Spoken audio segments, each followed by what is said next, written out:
Yes, I bought the Junkyard Rescue 1971 Pontiac T-37 from Roadkill and Roadkill Garage. In this video, I'm gonna give you the history of the thing. I also have about 2 days off to figure out what it needs and to start the wrenching to make it great.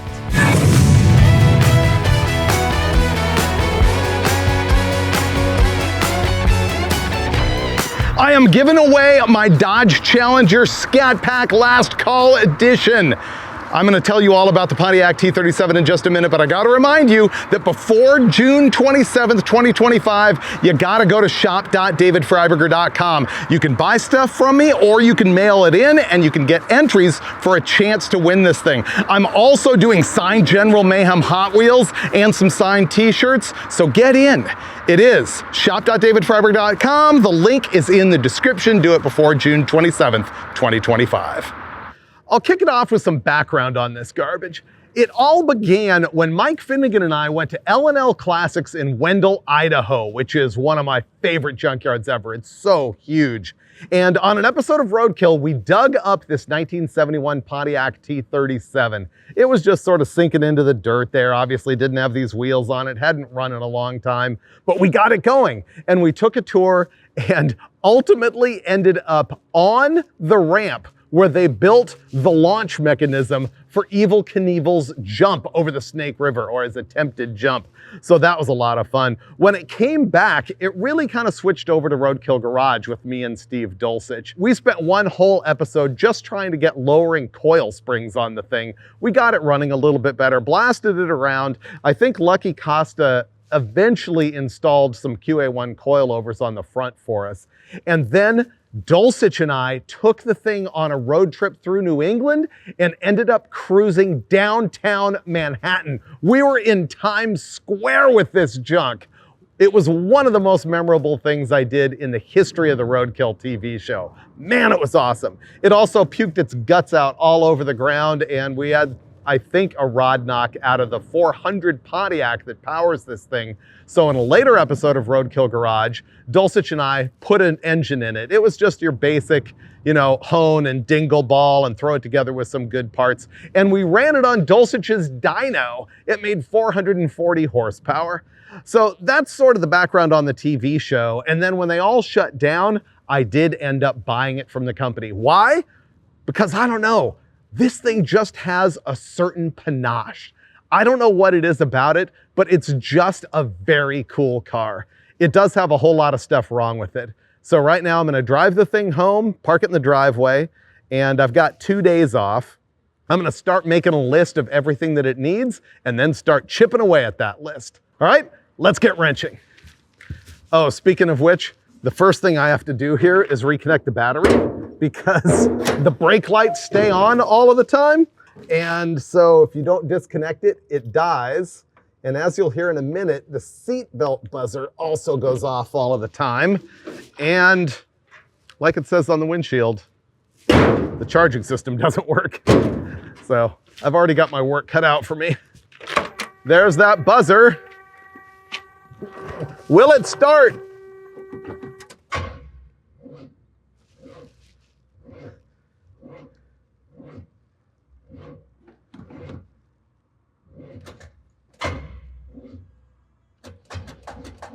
Nope.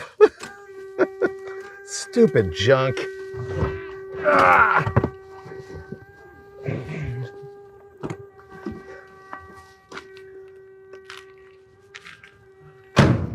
I think you can see how this is gonna go. On. Okay. That's not good. Other thing is these cables are tiny.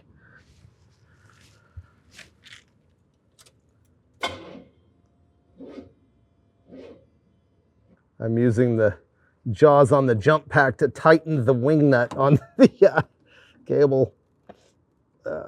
Oh, that is garbage. The cables are cooled off now. They were really hot from cranking. And I noticed there was some rust on this one, so I'm using my bad alternator to sort of sand the rust off of it. Going pretty good. In the terminal, Also some crud that I will carve out. All right, that's got some good bare shiny metal. See if we can scrape this a little bit. Okay, that's shiny.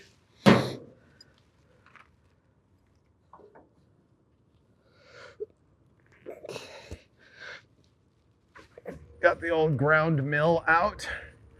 Cleaned up the bottom of the wing nut. Okay.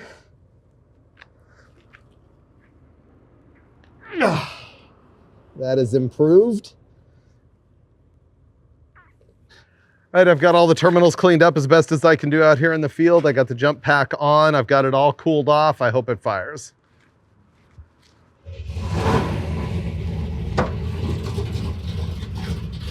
Okay, out of here. At least I brought this with me.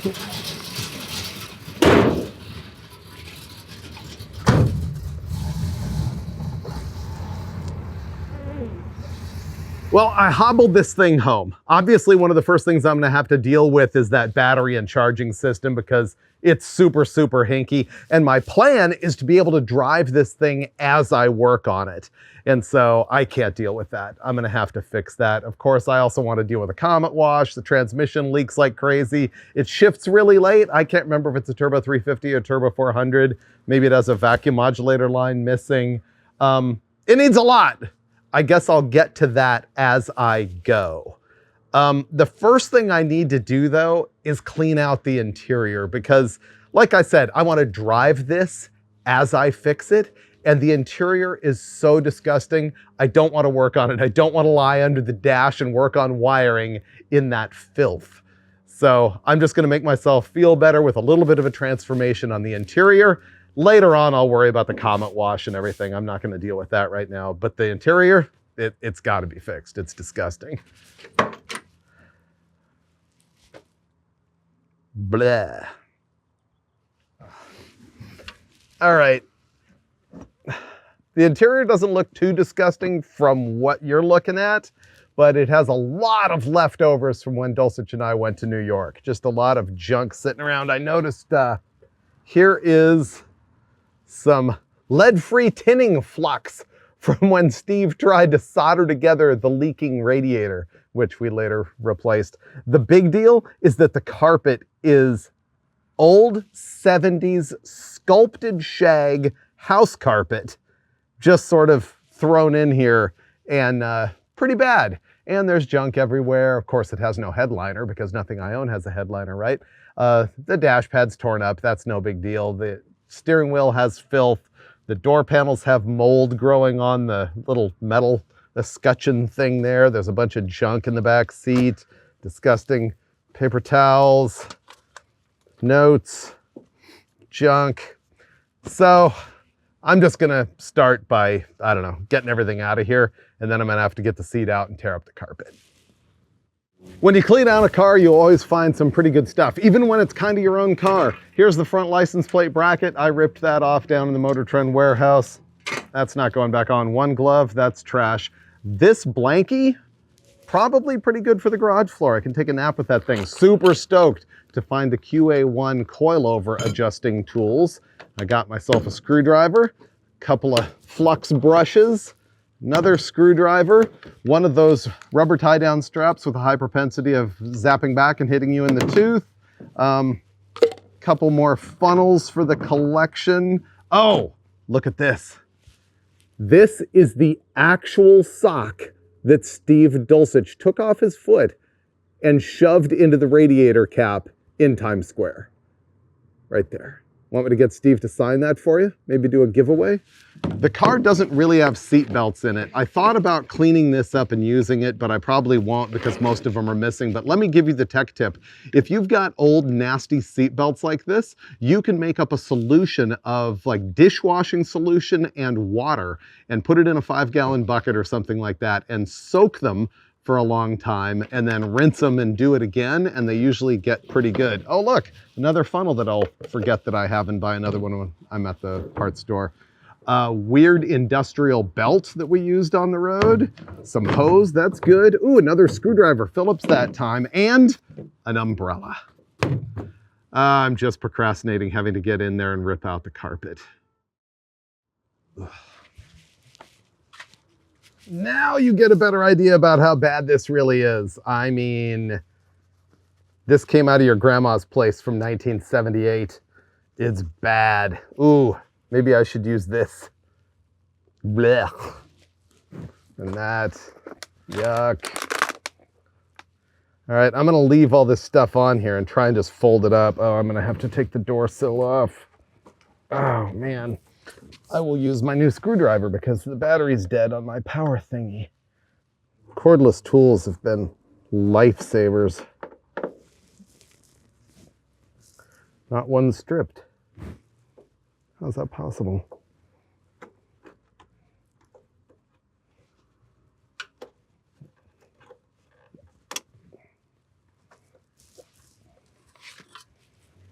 Oh, wow.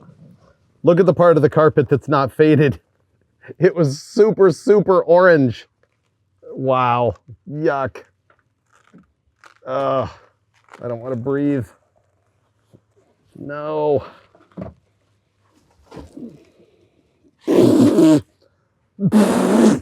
Oh, this is... Yuck.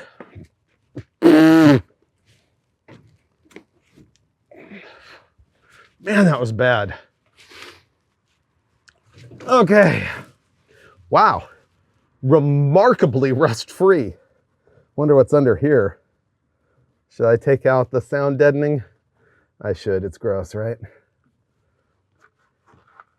It's going to be glued down and leave hair everywhere, but it's pretty gross. I'm going to take it out. Lots of dirt. Remember, this thing did sit in a junkyard for who knows how long. All right, broken glass. Vacuum all that up.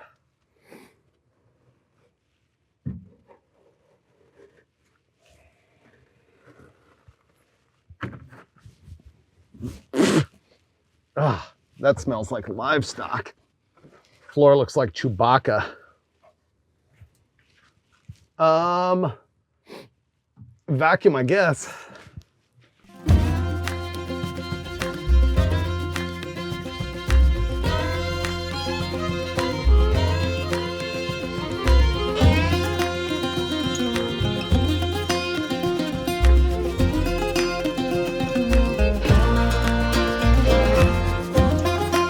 All right, I want to get this fur off of here. Have you ever seen these plastic scrapers? Highly recommended for removing stuff like this without digging into paint and scratching up metal like a metal scraper would. Yep, this is gonna be good.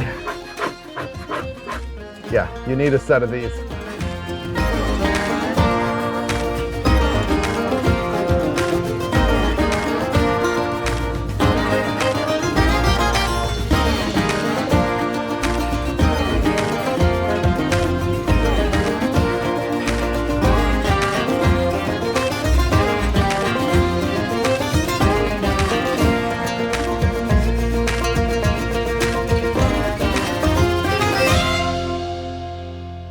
The floors on this thing end up being mint, not a pinhole.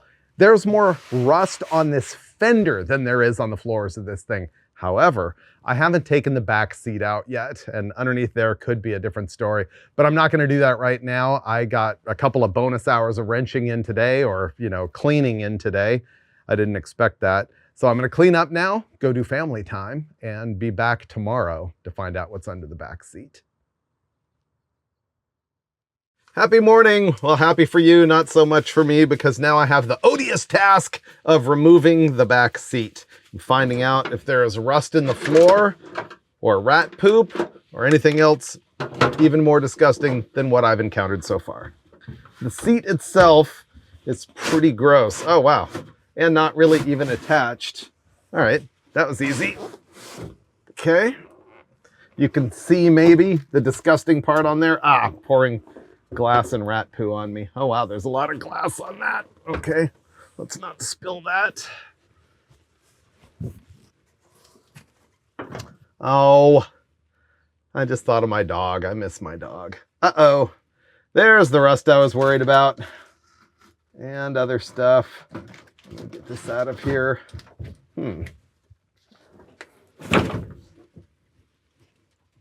Okay. Yuck. There's poop.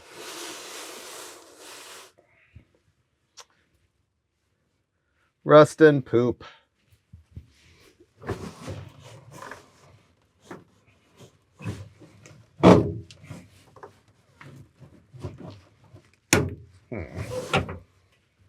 It should just lift. There.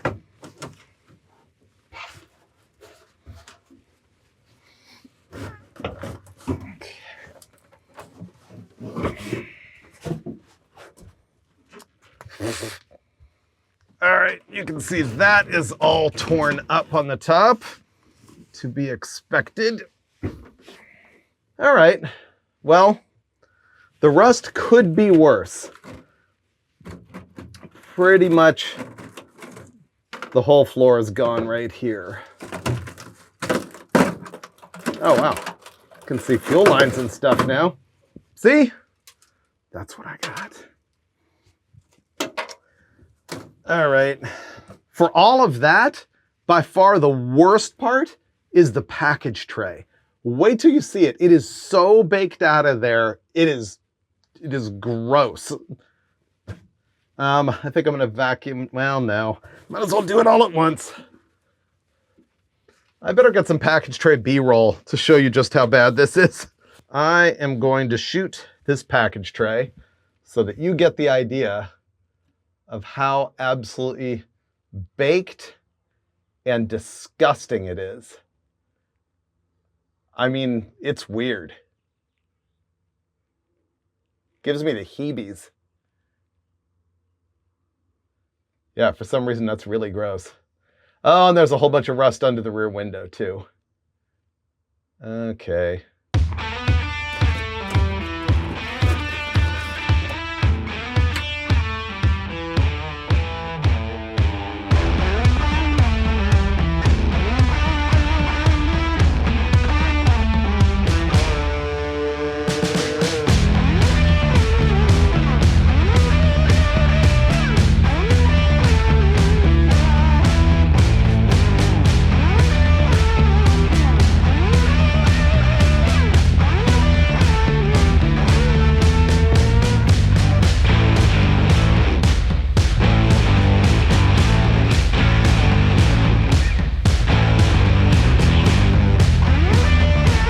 I tore out the package tray. It's really, really bad. I think it was more of that carpet, plus the factory tray, plus some insulation. All of that held a bunch of water in that was clearly leaking around the base of the rear window, and the whole perimeter of that package tray is rusted out. So that's the worst of the rust that I found so far in this car. It's a bummer because the floors are so flawless, with the exception of that one hole. And the package tray is lousy. But that's something I can virtually assure you that I will never fix. So we're just gonna make the best of it. I need to open the trunk and vacuum all the stuff out, but first I'm gonna throw away this big pile of stuff that I just tore off the package tray.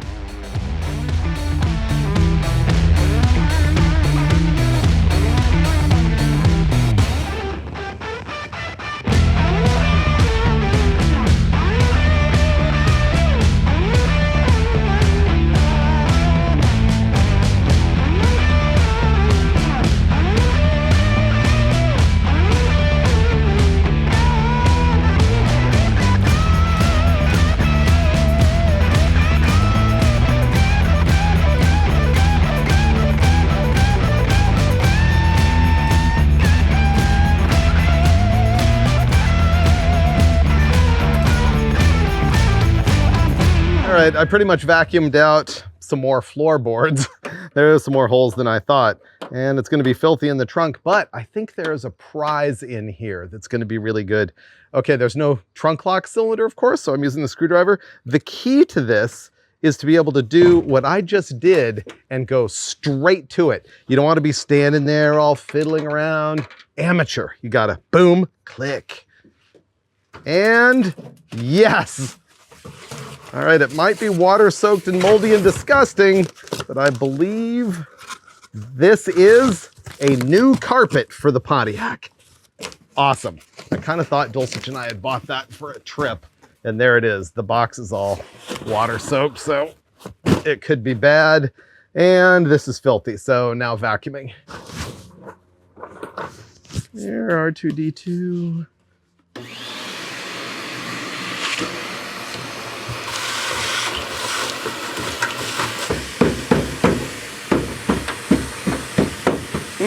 Not too much rust to knock out of the trunk. That's pretty good. Trunk lid, rather.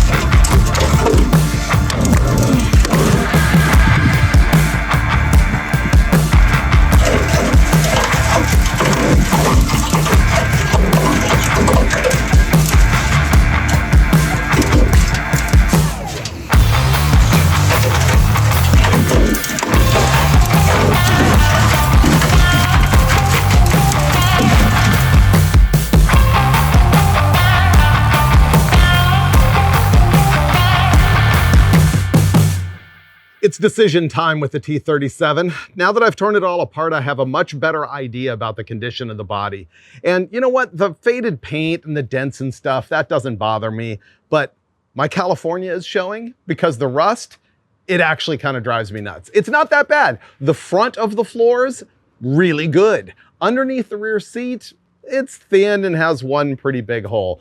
The left rear wheel arch has some bubbling. Right behind the right rear tire has some rust. That I can live with. The thing is, that package tray. It is completely rotted. The whole underside of that panel that is, just beneath the rear window is gonzo. And you know that rear window is going to leak forever. It's a miracle that the trunk floor itself is actually really good. And so I'm not going to restore this car ever. That's a given.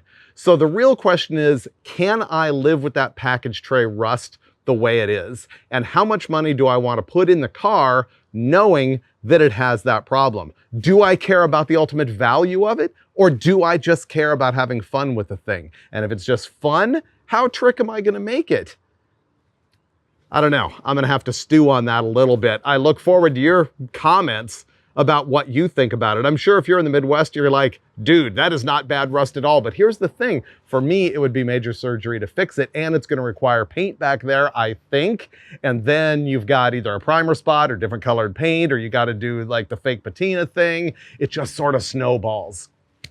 So give me a minute to think about it. I also have to decide what to do with the interior at this point. And then I really have to move on because I got about a day and a half before I need to go to my NHRA job, and I really need to make the thing reliably run and drive, which means fixing the charging system problem. So give me a minute, I'm gonna think about it. I have put a lot of thought on what to do with the interior on this thing. I really want to have bucket seats in it, but I've got some Chevelle buckets that are just worth way too much to put in this thing, and they're red, and so that would be weird. I thought about aftermarket bucket seats, but even the cheapest ones, I mean, I'm not going to go with the plastic race buckets, but, you know, a decent seat, by the time I get two of them and the brackets and everything, that's going to be more money.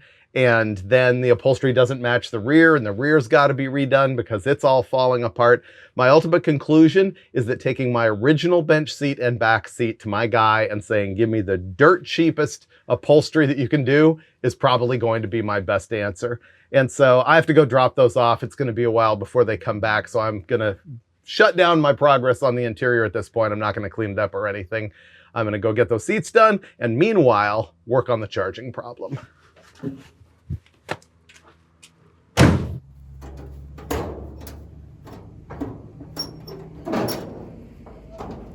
While I'm under here, let me tell you all about this engine. It is a Pontiac 400. This car would have come from the factory with a Pontiac 350, but it had a 400 in it when we got it. And Steve Dulcich and I built this engine on an episode of Roadkill Garage out of a different Pontiac 400 short block that we bought, or maybe it was a long block. Steve sent out the short block to get all machined. It does have forged pistons in it and it's balanced. On the top end, it's got Edelbrock Performer D-port heads. The D-port refers to the exhaust flange pattern, which is just like the factory stuff so that you can easily get headers to fit and things like that. The intake manifold is a Performer RPM and it's got an Edelbrock 600 CFM, or maybe it's a 750 carburetor on it. It's an Edelbrock.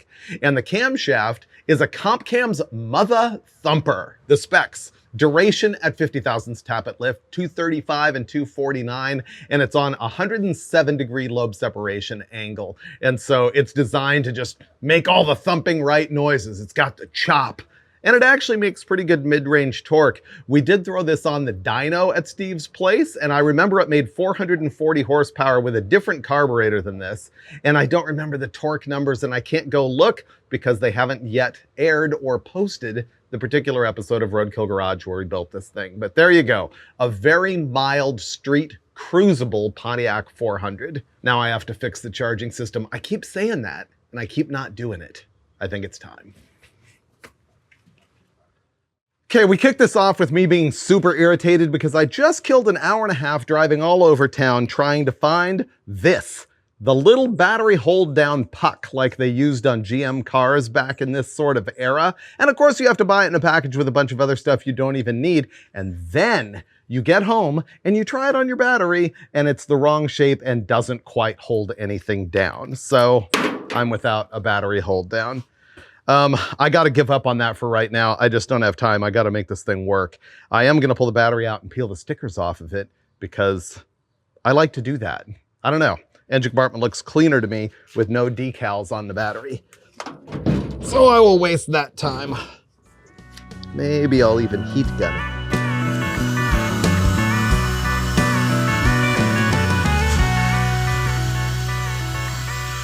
When I'm doing custom battery installation, you know, making my own cables and even hold down and stuff like that, I pay a lot of attention to where the terminals go, trying to keep the positive away from points on the body where it can touch. On the other hand, I generally take the terminals and try and face them to the outside of the body so that I can tuck the cables in and hide them better in the installation. If you turn it around the other way, sometimes you have to deal with just ugly cable routing. Here's a tip. If you have a Group 24 battery, look for a Group 24F, which means Ford, because back in the day, the Ford had the positive and negative in a different place than the other cars. They were swapped. And so sometimes if you get that F, it can be more advantageous for you in here. And you know what? Not having a Group 24 battery might be why my hold down didn't work, but I'm not buying a new one because I'm cheap. So I'm going to take a minute here and figure out where I want to put the terminals on this thing. I think this is the right battery, but man, that's close to the outside of the body. I don't like that. But then if I put it this way, it's kind of close there. And violates my cable rule.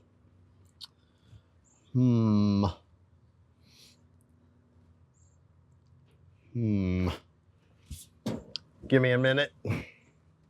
Here's what I decided to do is put the terminals in. I almost always use this kind of battery terminal because then I've got the wing nut to be able to take accessories on and off really easily. And I'm going to be able to run a cable right like this out this side and under the fender. By the way, look at this ground cable that was on this thing. Completely hashed. Lots of resistance there, lots of corrosion. I'm going to make a new one that's going to be way better. Also, the engine didn't have a chassis ground at all, just this. Okay, making new cables. I had some stuff left over from other projects. That's what I'm going to use. This is a 1-gauge welding cable that I'm going to use for the ground. And the ground's pretty short, so it's going to be pretty good. Normally, I like to use copper terminals on the end, but I didn't have one that fit this, so this is what I'm gonna do. Let me show you my Harbor Freight hydraulic crimping tool. They're actually really good. I totally recommend it. Watch this.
I got ground cables done, including one from the engine to the frame.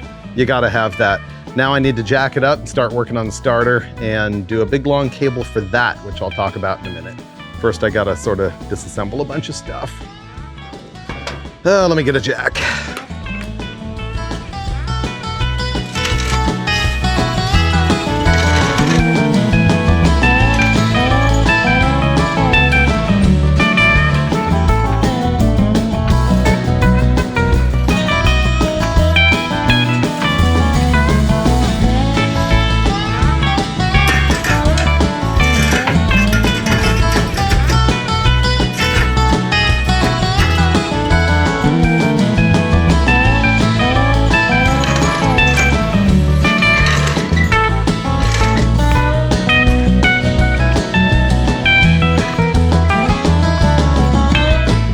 The first thing I noticed when I jacked up the car was this ATF leak right there.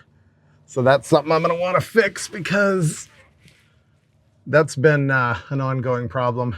And it's looks like the pan gasket. Engine oil leaks just a tiny, tiny bit. Not bad at all, but this is no good. All right, but what I'm doing right now under here is the starter. I have to figure out how to get the cable off of it so I can put a new one on. Oh, wow. Kind of buried up in there. This is no fun. Okay, well, I can actually get to that, I think. Starter's new. Wonder if I'd be smarter to drop it. I think I'm gonna do that.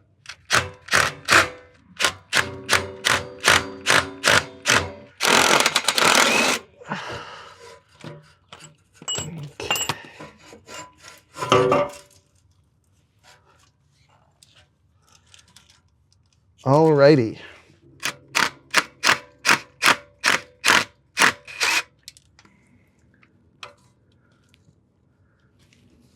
that is the start wire. This is the bypass when cranking wire. And this is the power wire to power up the car. I am gonna change this one, and then I'm gonna save the others from peril up against the header. As you can see, it's now nighttime. A really old friend from the publishing company stopped by, which was super cool. Glad he did, but it did take up some time. I did manage to build a new starter cable. Now let me tell you about that, because I committed what I would call an ultimate violation. I made a 12-volt positive wire black because it's the cable that I had. This is 1/0 cable. It's really good. It's really flexible, and I used it to go down to the starter. I did mark it with red on both ends with the shrink wrap. So I don't like having a black cable, but I have to admit it looks better in the engine compartment. It is marked red, and it's what I had, and so it's what I used. It was cheaper that way. So that is 1/0 cable, which is bigger than the 1 gauge I used on the ground side. Now, I am a proponent of using the same size on the ground that you do on the power, but in this case, the ground is so much shorter and the power to the starter is so much longer that it makes sense to have it bigger on the longer cable. Now, in doing that starter cable, I uncovered another big basket of worms, or whatever that idiom is. And that is just a whole lot of factory wiring that is sitting all over the header that's not connected to anything. However, the wires that go down to the starter are sitting directly on the header, and I'm gonna have to get some zip tie magic going on with that. So I'm gonna have to deal with that. It'll be helped when I put a 1-wire alternator on it, which I would like to do right now, but it's nighttime and it's dinner time, and I have a whole lot of junk to clean up, and hopefully it doesn't rain on this stuff. And I'll be back tomorrow, where I have a lot to do, because I also want to change that transmission pan gasket. All right, see you in the morning. I've got to start shredding on this thing, man. I feel like I haven't gotten that much done. Nevertheless, I'm going to take a minute and explain something to you, because I find out that people don't really know about the Pontiac T-37 as a model. What is it? Well, to explain that, let's go back to 1960, which is when Pontiac introduced a car called the Tempest. It was the little one. In 1964, it became an A-body, just like a Chevelle. And at that time, you had various trim levels of the mid-size Pontiac. There was the Tempest on the low end, then the Le Mans, and of course, at the top, there was the GTO. By the time we get to 1970, the whole thing is happening where insurance agencies are charging way too much for muscle car insurance, and that might have been one of the reasons why they came out with the Tempest T-37. It was more of a stripped down car, and it was available with the big muscle car engines, up to and including the 455. The GT37 was a trim package that made it look even more muscly. And so in 1970, you had the Tempest T-37. In 1971, they dropped the name Tempest entirely, and the low-end model was simply called a T-37. And T-37 means Tempest, and 37 was the internal code for any hardtop coupe. So that's how we came to have the 1971 Pontiac T-37. And in 1972, both the Tempest name and the T-37 name were gone entirely. Okay, I need to get to work. Man, moving slow. Tools.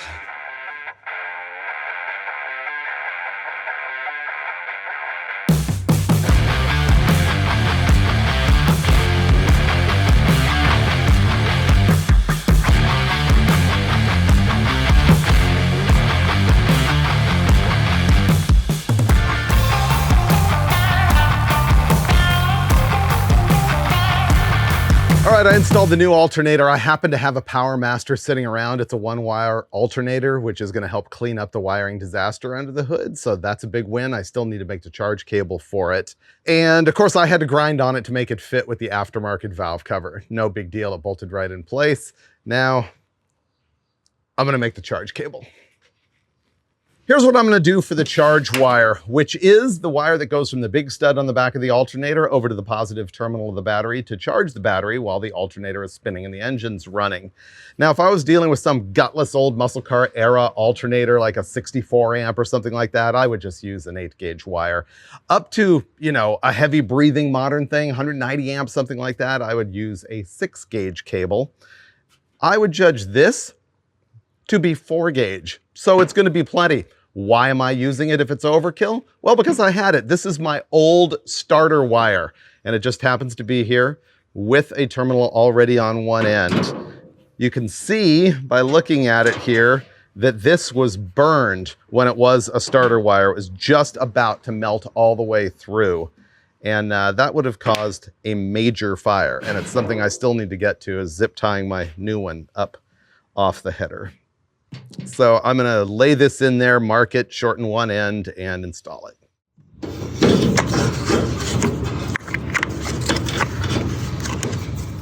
Okay, time to test. The battery has 12.2 volts, which isn't awesome. If I've done all the wiring correctly, should fire right up and charge. Let's find out.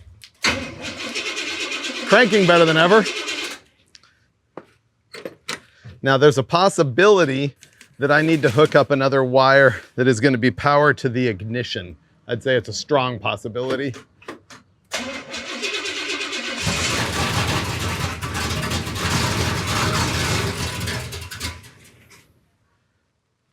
The fuel pump's not running. I know why. The wire's not hooked up.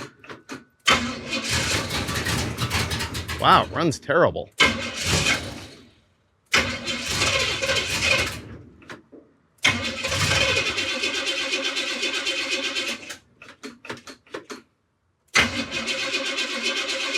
And now the battery's going down. Okay, well, it cranks better. I've got some other stuff to fix though. There's a wire in here that one of us cobbled at some point to be the fuel pump. So that needs to get connected.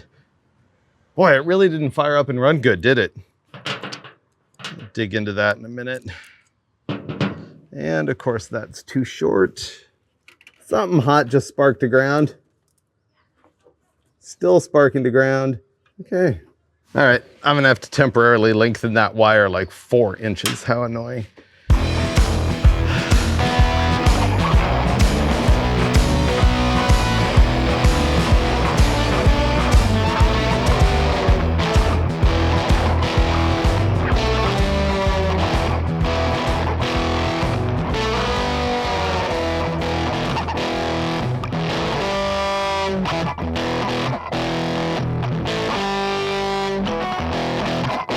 All right, I fiddled with that wiring down there, cut a bunch of junk out of it and tidied it up. It's still a mess, but nothing's gonna catch on fire, I don't think. This car really needs to be rewired from scratch, but that's not happening right now. Okay, moving on.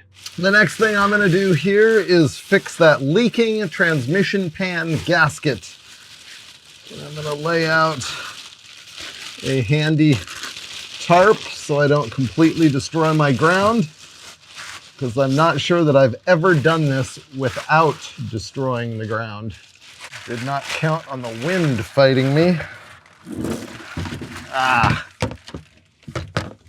You know that wind is gonna blow ATF everywhere. Okay, that wasn't as awesome as I hoped it would be. Let's see if I can get them out of this side.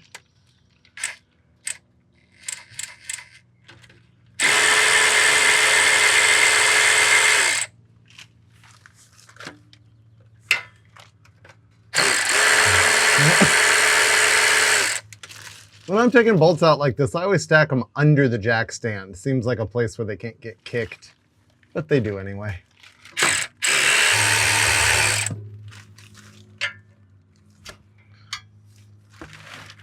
I mean, you see where this is going, right? Yeah. Already leaking.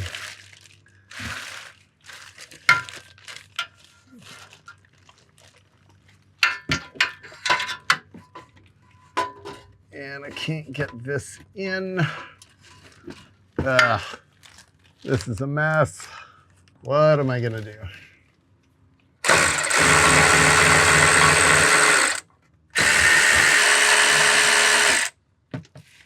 Sure enough, that wind is gonna get me. I should have taken the other side off first. This is bad.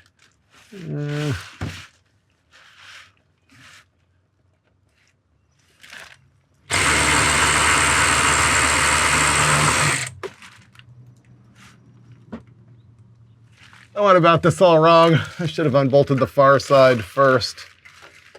Big choke. Have you ever done this job on the ground and had it not be a disaster? Probably. I know in the comments you'll say it's just me.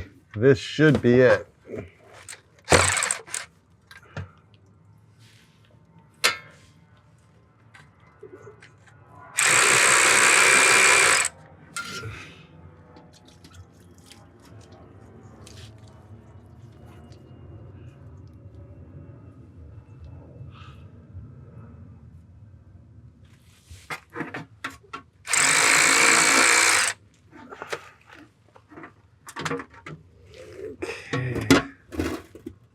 Now the transmission is going to drip for about 38 days.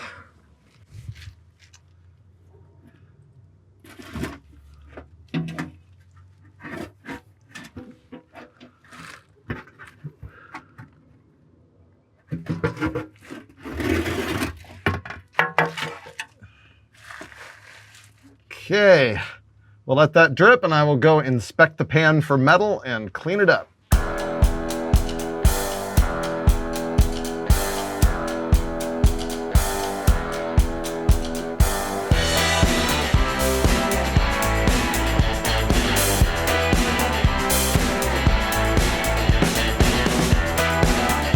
I took off the trans pan, put it over here on a plastic tarp and a towel, and sort of inspected it. There's a few sparklies in there and some basic dirt, probably some clutch material. I've seen way worse. It's not that bad. Fluid's pink. Inspecting this is actually a farce, because if it was bad, would I do anything about it? No. So I'm gonna clean it all up and put it back on, but I do have to take the filter off and also scrape the gasket off the transmission side since it came off clean here on the pan side. I might have a little trick that I'll show you on these.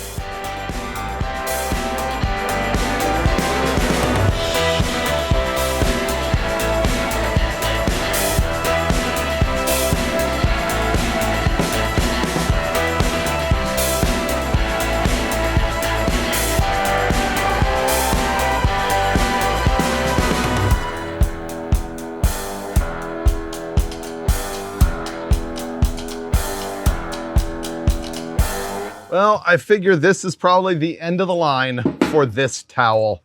I remember this towel being around my house as a fairly little kid, probably an early teenager or something like that.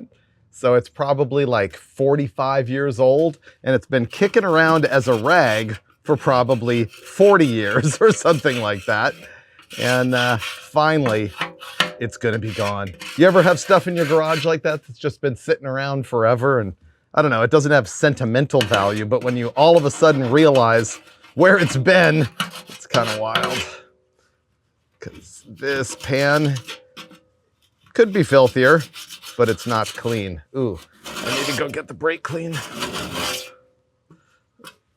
Ooh, it's hot. Not Arizona hot, but it's hot.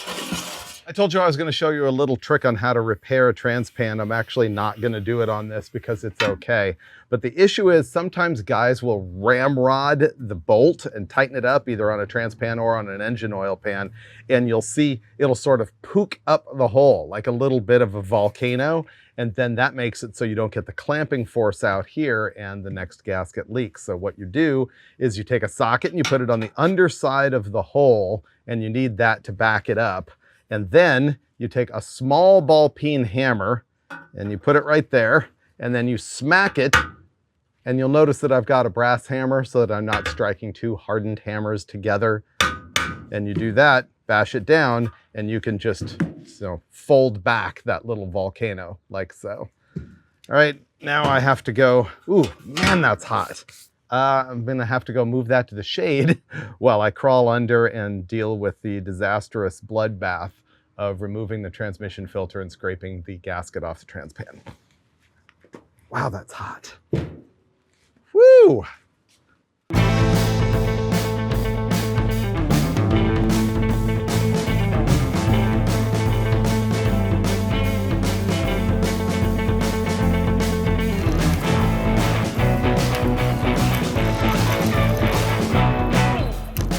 All cleaned up and ready to put the new gasket on. I don't love this gasket. It is the rubber kind, and I just prefer the cork kind. They're thicker, they have more conformability for problems in the pan, and this type of pan was just designed for them. So I wish you could more easily get the cork one. One thing I do like about the rubber is you can stick all the bolts through like this and they stay in place. I've had corks that do that as well, but usually all the rubbers handle it that way. All right, I'm going under. Got that thing nice and cooled off so I can handle it.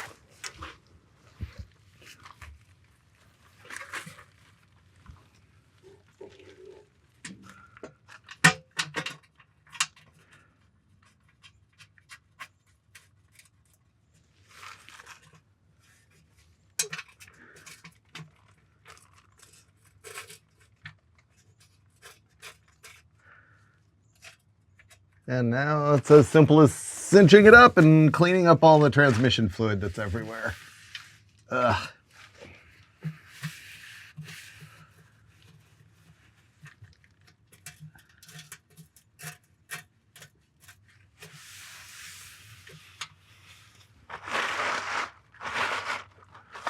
If you go back to the episode where Rick Payway and I rescued a Jeepster, you'll see that I bought this at a pawn shop on that trip. It's been really good.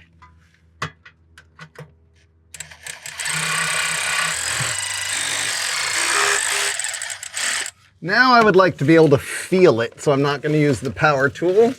You may recall in a past episode I showed you this type of ratchet. It was my 1/2-inch drive one. Well, here's my 3/8-inch drive one. Look how you just click that thing over to change it back and forth. I really like it. You know, as I'm sitting here tightening this, I am thinking about Tony Stewart. You know, Smoke, the race car driver, who's now running NHRA Top Fuel, and I am doing NHRA on Fox pit interviewing now as a side job. And it has bugged me for at least a month that I was interviewing Tony at the top end, and he'd been asked the same question sort of over and over and over, and I didn't want to do that. So I hit him up. It's like, dude, what's something else I can ask you about? And we came up with something. We talked about it, and it was okay. But man, then I came up with a question like 3 minutes later that would have been fantastic and given him a chance to riff. And I blew it. And I'm sitting here thinking, man, I got to go to Chicago for the NHRA race next week. I don't want to crowbar that question in, as Brian Loans calls it, meaning, you know, find a way to ask your question because you love your question, even though it doesn't fit the circumstance. But maybe I'll find a way to fit that in. And I'm not telling you what it is, of course, because I don't know if I'll be able to use it or not. And I want you to be surprised if and when I do. You'll notice that I'm going round and round and round, tightening this thing by hand instead of ramrodding it with the power tool. That's just the way I think to help make sure that you've got a good seal on that baby. Just even pressure all the way around. And you'll notice that as you go, it crushes the gasket, and the bolt that you tightened before will now be a little bit loose, and it's not ramrodded with the tool. I don't know. It's just the better way to go. Tighten, tighten. That one got a little ramrodded.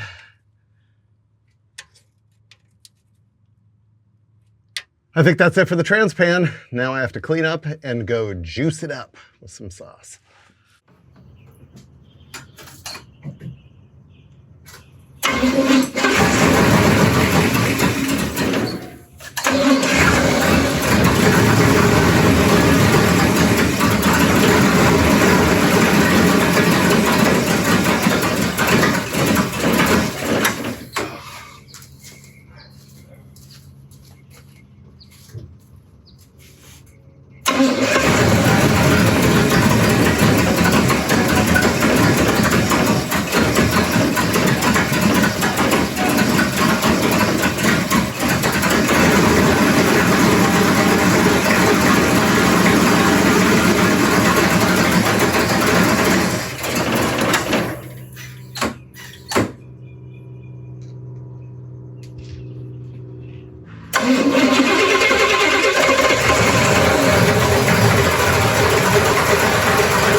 I noticed when I was driving this around that the transmission shifts really late, and I assumed it was going to be the vacuum modulator not having a hose on it, and I assumed correctly.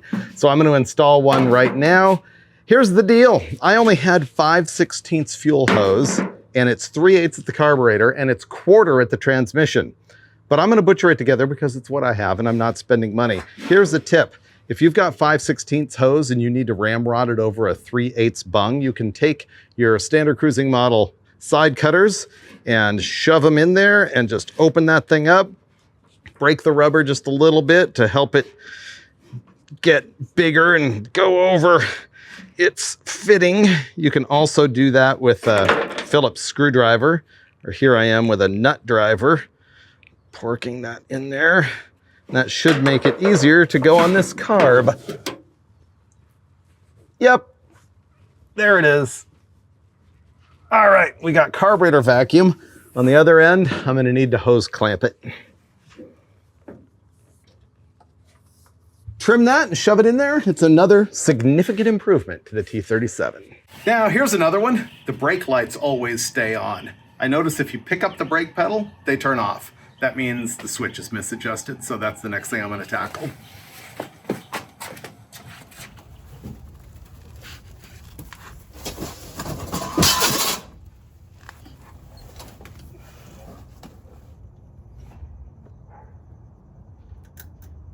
I think it's fixed. Let me look.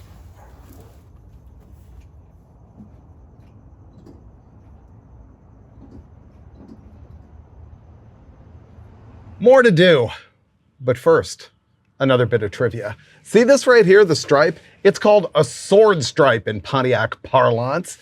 If it was a GT37, it would have a cutout here that said GT37. That's kind of a cool thing. What's unusual is that's the sword stripe, but it is the Buick, not Pontiac, Le Sabre. And as you know, in French, La Sabre means the saber or the sword. And yet Pontiac has the sword stripe.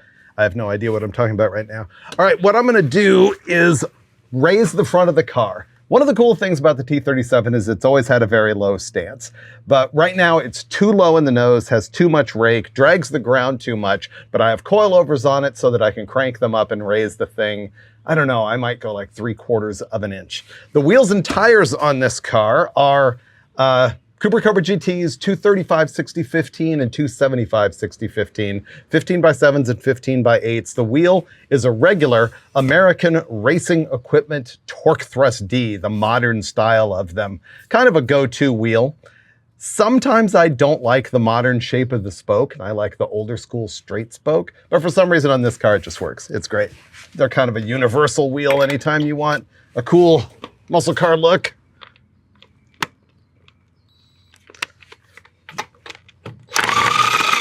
That wasn't tight. Neither was that. This happened on Roadkill cars quite a bit. None of those were really as tight as they need to be. Wow. We'll put that back on with a torque wrench. Can I get to the coilover? It's going to be tough. The coilover shock has an adjustable seat. The body of the shock is threaded, and there's a seat on it that the spring sits on. By turning that seat, you can raise it or lower it and raise and lower the car. And it takes this special tool, which is often very aggravating to use. And this has the lock ring on it, and here's why the front end is really low. The lock ring is completely loose, so I need to raise the suspension and lock the lock ring. Okie dokie, I can do that. Let's see, I need to turn the thing this way.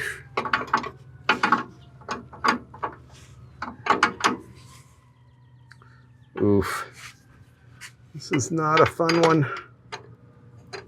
And this is why you'll often see that rotating ring all tuned up from people hitting it with a hammer and a screwdriver.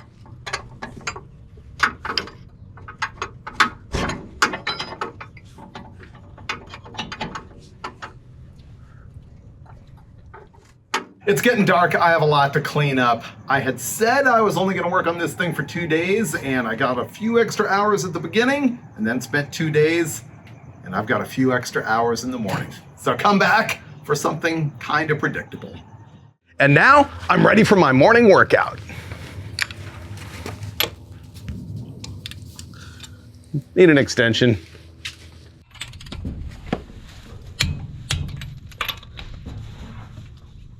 Lug nuts are tight.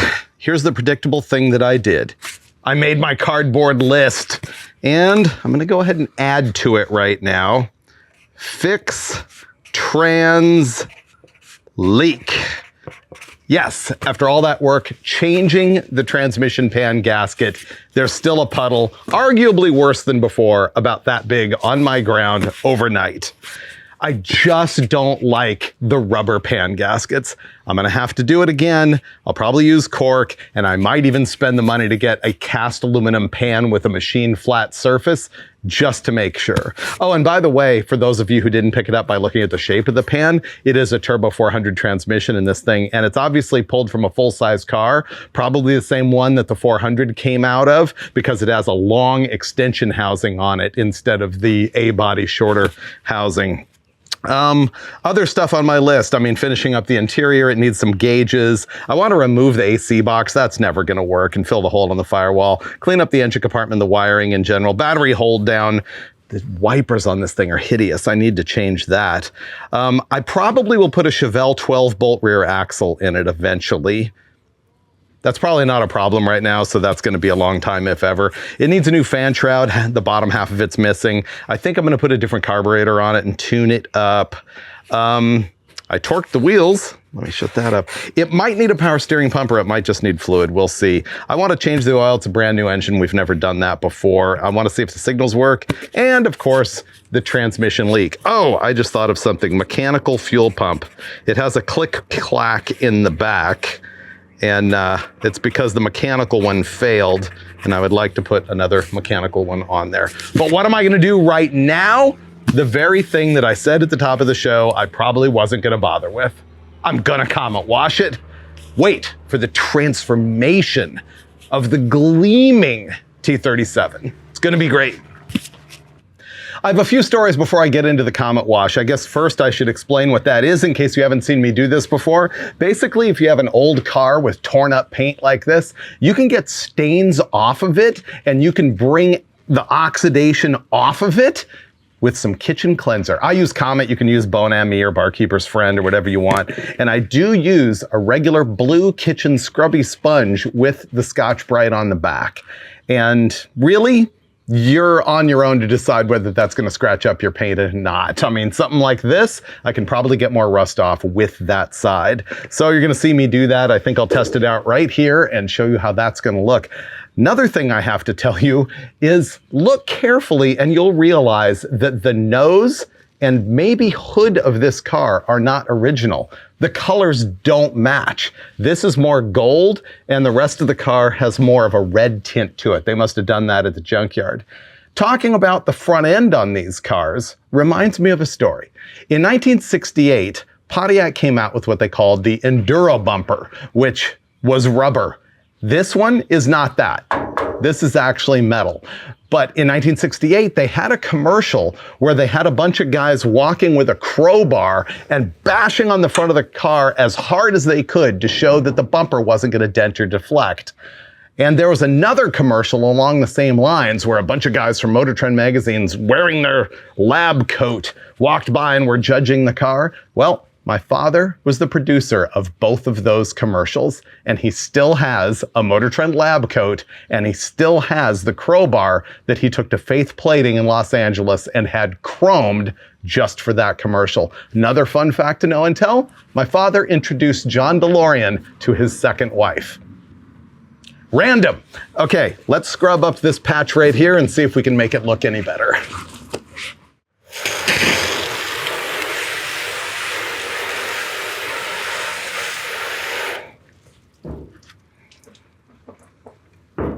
It's probably a little heavy-handed there.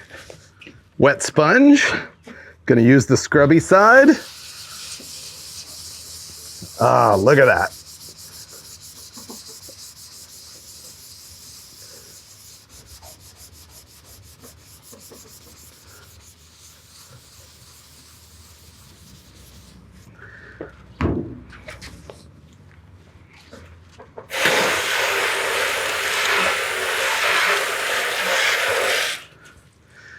Now you can definitely see that this is what they call Baja Gold, and I think this is Canyon Copper. You can really see the big difference. I think I might be scrubbing through down to primer here. This paint's pretty far gone. So what I'm probably gonna do is just a really light touch so I don't take all the paint off. But you can see the power of the Comet wash.